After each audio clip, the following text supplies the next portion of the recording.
2 ಲೋಟ ಅಕ್ಕಿ, ಅರ್ಧ ಲೋಟ ಉದ್ದಿನಬೇಳೆ, 2 ಚಮಚ ಮೆಂತ್ಯ, 4 ಗಂಟೆ ಟೈಮು ನೆನೆಸಿಟ್ಕೋಬೇಕು. ಅಕ್ಕಿಗೆ ನಾನು ಬಿಸಿ ಅನ್ನನ ಸ್ವಲ್ಪ ಹಾಕೋತಾ ಇದ್ದೀನಿ, ಯಾಕಂದರೆ ಅದು ತುಂಬ ಸಾಫ್ಟಾಗಿ ಬರುತ್ತೆ, ಅದಕ್ಕೋಸ್ಕರ. ಫಸ್ಟು ಉದ್ದಿನಬೇಳೆ ಮತ್ತು ಮೆಂತ್ಯನ ನುಣ್ಣಗೆ ರುಬ್ಬಿಸ್ಕೋಬೇಕು, ಆಮೇಲೆ ಅಕ್ಕಿನ ರುಬ್ಬಿಸ್ಕೊಳ್ಳಿ. ಏಕೆಂದರೆ ಸಣ್ಣ ರವೆಯಷ್ಟು ತರಿ ಆದರೆ ಸಾಕು. ಸೊ ಅದನ್ನೆಲ್ಲ ಒಂದು ಪಾತ್ರೆಗೆ ಎತ್ತಿಟ್ಕೊಂಡು ಒಂದು ನೈಟು ಬಿಟ್ಬಿಡಿ. ಸೊ ಒಂದು ನೈಟು ಬಿಟ್ಟಾದಮೇಲೆ ಬೆಳಗ್ಗೆಗೆ ಎಲ್ಲ ಉಬ್ಬಿ ಈ ಥರ ಆಗಿರುತ್ತೆ.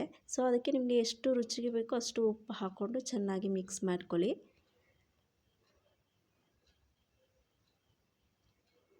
ನಂತರ ಇಡ್ಲಿ ಪ್ಲೇಟ್ಗೆ ಎಣ್ಣೆ ಸವರಿಬಿಟ್ಟು ಇಡ್ಲಿ ಹಿಟ್ಟನ್ನ ಅದಕ್ಕೆ ಹಾಕಿ ಪಾತ್ರೆ ಒಳಗಡೆ ಇಡೋಣ. ಇವಾಗ